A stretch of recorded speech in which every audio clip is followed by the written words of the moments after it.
வணக்கம் நண்பர்களே. சமூக வலைத்தளங்கள்ல பதிவு போடுறீங்களா?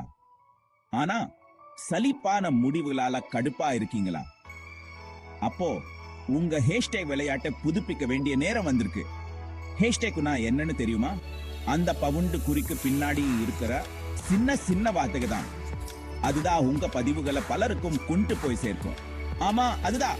முதல்ல ஒரே ஹேஷ்டேக்கை திரும்ப திரும்ப போடுறீங்களா? அது ஒரே சட்டையை தினமும் போடுற மாதிரி தான். சலிப்பா இருக்கும் மட்டுமில்லாம் மக்களும் அல்காரிதமும் உங்களை கண்டுக்க மாட்டாங்க. சரி, இதுக்கு என்ன தீர்வு? உங்க ஹேஷ்டேக்குகளை மாதம் புதுப்பிங்க. பொதுவான ஹேஷ்டேக்களையும் குறிப்பிட்ட துறை சார்ந்த ஹேஷ்டேக்குகளையும் கலந்து பயன்படுத்துங்க. பொதுவான ஹேஷ்டேக்குகள் பெரிய சுட்டத்துக்கு முன்னாடி நெரிச்சோம். ஆனா அந்த குறிப்பிட்ட ஹேஷ்டேக்குகள் தான் உங்க பதிவுகளை ஆரம்ப பார்க்கிற சரியான நபரிடம் கொண்டு போய் சேர்க்கும்.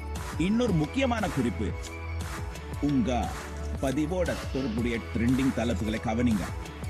ட்ரெண்டிங் ஹேஷ்டேக்கை பயன்படுத்தினா உங்க பதிவோட தெரிவில்லை அசுரவேத்துல அதிரிக்கும்.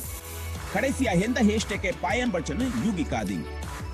ஹேஷ்டேகிஃபை அல்லது ஆல் ஹேஷ்டேக் மாதிரியான கருவிகளை பயன்படுத்தி உங்க துறைக்கு எந்த ஹேஷ்டேக்குகள் சிறப்பா வேலை செய்யுதுன்னு ஆராயுங்க. எது வேலை செய்யுது எது செய்யலன்னு தெரிஞ்சுக்கிட்டு உங்க ஹேஷ்டேக் பட்டியலை மாத்துங்க. சரி நண்பர்களே, உங்க ஹேஷ்டேக் அலமாரியே உங்க பதிவுகளை போலவே புதுமையா வச்சுக்கோங்க. அப்போ உங்க பதிவுகளுக்கான ஈடுபாடு உயரத்தை தோடும்.